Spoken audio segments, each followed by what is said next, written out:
Hello, everybody. Welcome back to another episode of playing Condi Willbender every day.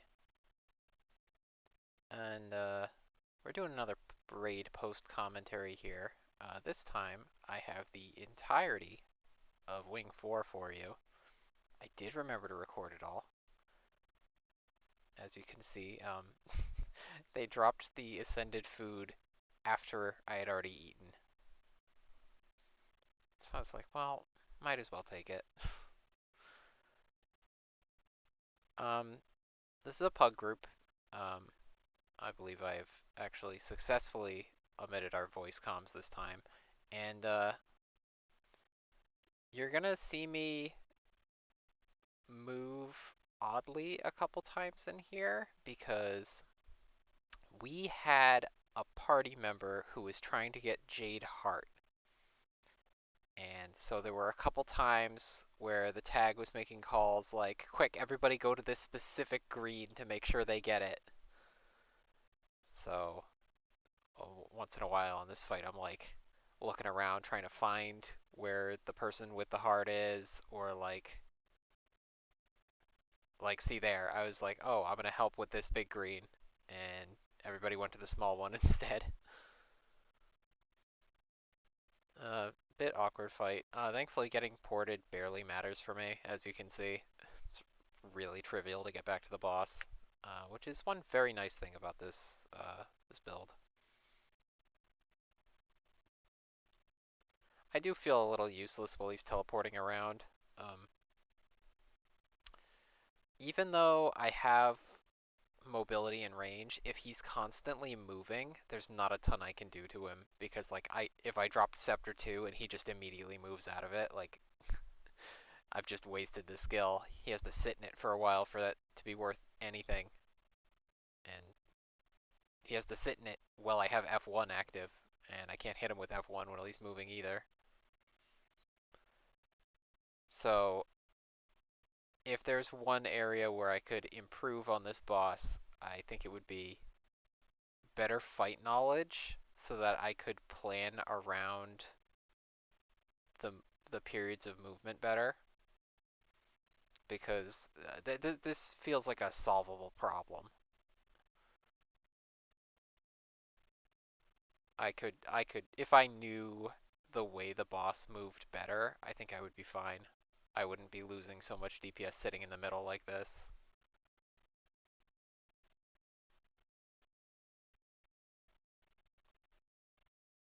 And that's Cairn. He's he is a boss in the game. All right, let's skip ahead a bit.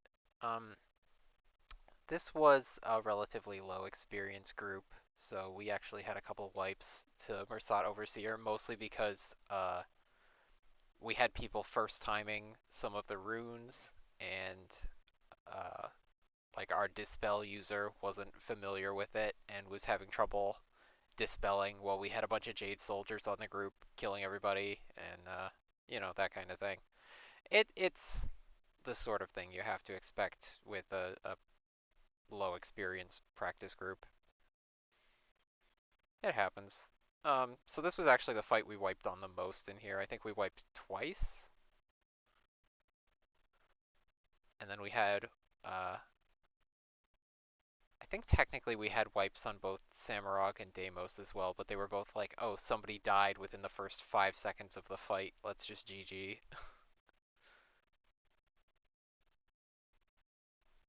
So I've skipped all of the wipes, so you just get to see the pull where I actually succeed. In the interests of speeding up this video, because it would be very long otherwise. My rotation isn't great. I delayed Purging Flames way too long there. But, my damage is still okay anyway. As you can see, I'm hitting like 34 at this point. Seems a little bit silly, given how mediocre I feel like my play was.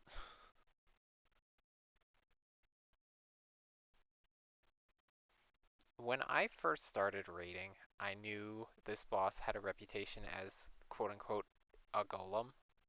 And I was like, okay, I know he's easy for like good players, but I don't know. I think the spike floor thing is pretty hard.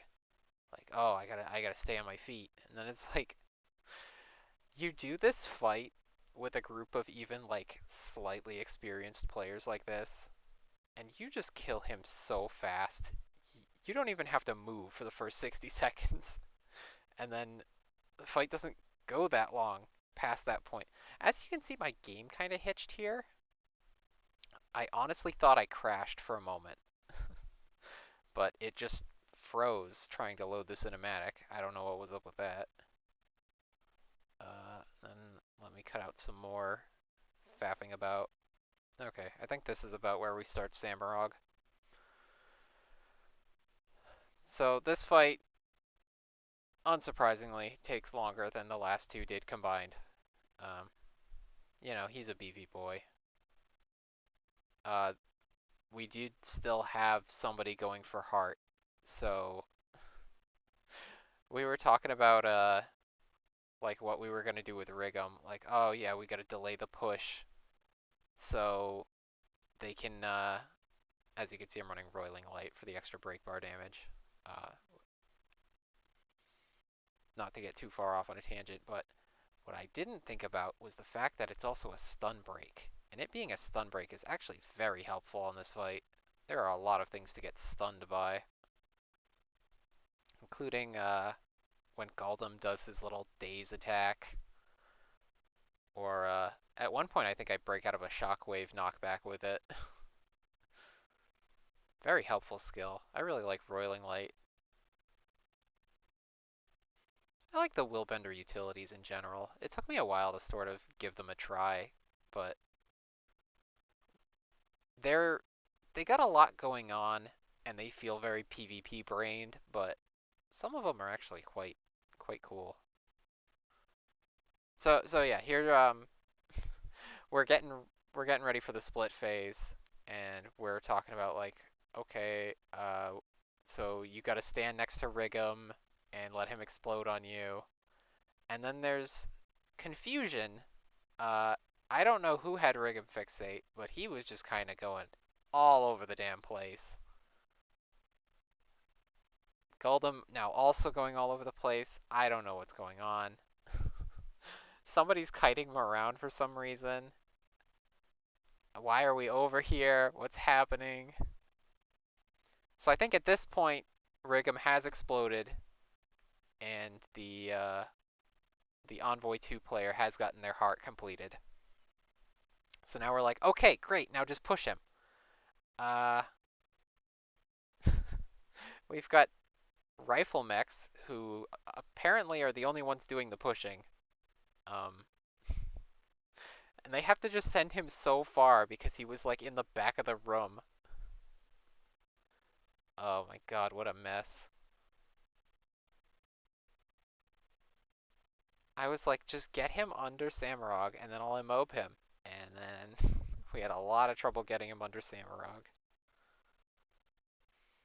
On the bright side, once he does get there, Scepter 3 immob lasts so long, which makes sense because it is the only thing that button does, really. I mean, it applies Vuln, I think, but like 6 seconds of immobilize. That is so much. It's actually amazing.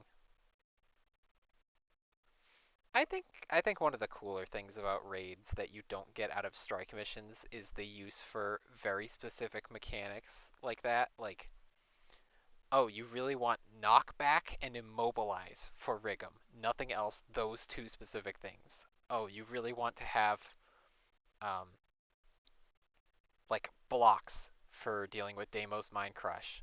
It can't be anything else. It has to be a block. Or like um even just immobilize on like Gorseval Spirit Split, where it's not even like required per se. Yep, see, there's me using Roiling Light just for the stun break, as I remember that that's a thing that it can do. Anyway, I think I get why they want the strike missions, at least the normal mode ones, to be you can just bring whatever and be fine because that's what makes them easier for people to get into. But I do kind of miss the stuff like, okay, you need X very specific thing for this fight to make it easier. I don't know. I'm probably preaching to the choir here. I'm sure anybody else who's done raiding in this game feels about the same. I think this is like the only time I got Friends mechanic in this entire fight. And I failed the shockwave, but who cares? I care. I care a little bit. I lost DPS for that. As you can see, I'm just kind of unloading my rotation there, and I'm like, wait, he still hasn't broken the bar? Oh. Okay, I'll press my CC buttons.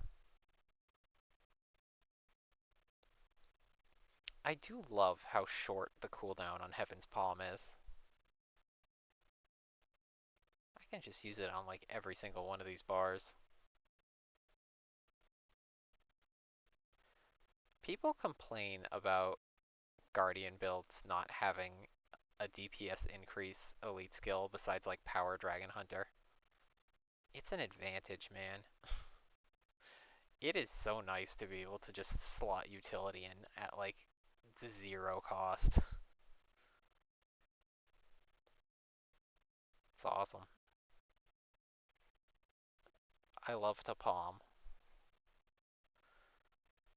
As you can see, Rigum and Galdem were a little bit more cooperative this time. A little bit. Rigum's trying to come back out, but get back in there, man. In terms of my gameplay on this fight, I feel like there's a lot I could have been doing better. I was mostly playing it on the safe side.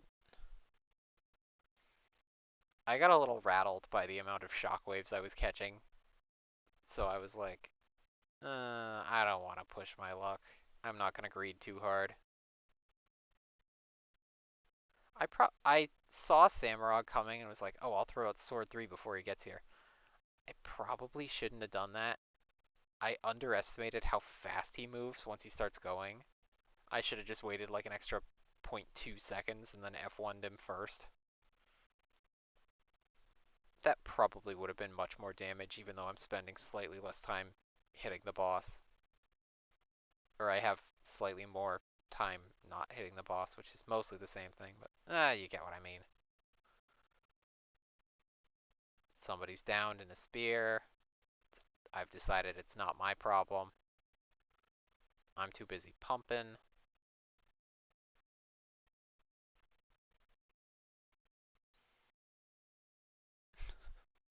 So we're coming up on 10% here, and we were discussing whether we were going to sack or not, and somebody's like, "So do you want to sack or?" Oh, okay, I guess we're sacking. And then the player who died was like, "It wasn't intentional, but we can pretend it was if it makes you guys feel better." They just happened to be on extremely low health when they got pinned. That's so unfortunate. But hey, it worked. Alright, and then we head into Deimos. There was a lot of uh, messing around, trying to sort out squad comps, and then somebody got booped off the side. So we had to restart. Okay, this is the actual pull.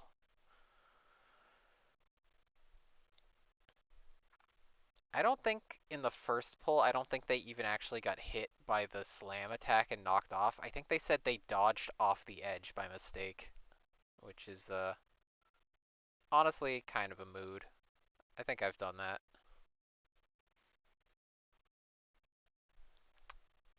Now we're gonna go down again. I was a little frustrated with how these chains went. Spoiler alert, we don't get all of them this time either. I'm like, oh, somebody's just killing that one. We still have one at 40%. Ugh. But you know, it's not that big of a time loss. It's just enough to be unsatisfying without actually really mattering at all. I like a nice 4 break. like it to be clean.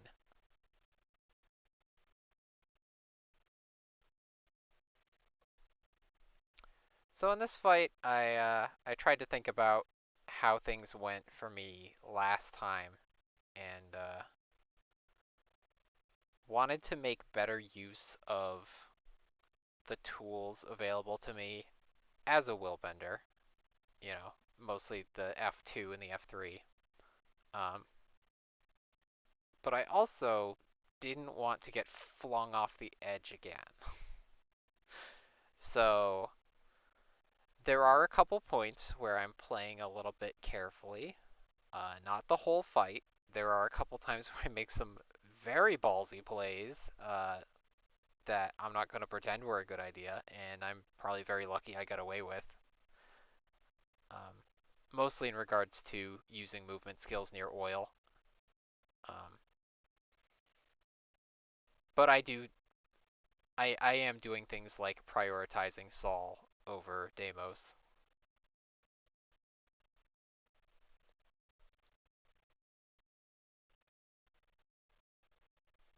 I probably should have just stayed on boss and hoped that he would catch some cleave in the process, but I really wanted to make sure that guy died. And as you can see, I am staying well away from the oil here, even though I'm losing a lot of damage for not pressing my F1. And then I zoom back in. I'm a little bit close, but that was calculated. I wasn't super worried about that one. That one was stupid. I should not have gotten away with that. And then I'm moving back here like, okay, let's make sure nobody gets in the oil. Somebody goes in the oil anyway on our way out. So the tank and the hand kite have to deal with it. Sorry guys.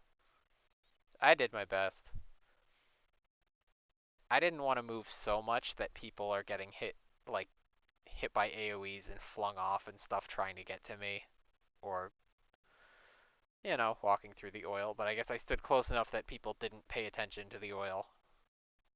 So, arguably at least a little bit my fault. And I think Deimos ate some hands there, which is not ideal, but this isn't CM, so does not matter a huge amount. I was so sad about that. We almost got Saul down without him doing anything else, and then at 5% he splits. So I didn't want to deal with this nonsense anymore. I tried to use F3 to dodge the pizza there, so clearly I didn't learn from last time, because that didn't go well. It just got me clipped by a couple different slices at the same time. I'm not sure I really get how that skill actually works. It looks like it just teleports you to a spot and then does an animation in the spot, but it sure looks like, in terms of how I was hitting those AoEs, it looks like it's actually physically like dashing you through all of them or something. I'm not gonna pretend I know, but I am curious. That was another kind of semi-risky F1 usage, but oh, somebody just walked straight through it. And they walk out of my purging flames. I don't know why you led the boss that close to the hands. Really wish you hadn't. And then the guy with the green gets bumped into the oil. So only 2 people go down. Things are looking kind of rough, but we're alive. Well, most of us are alive. Somebody died. Everybody else is alive. Not that guy.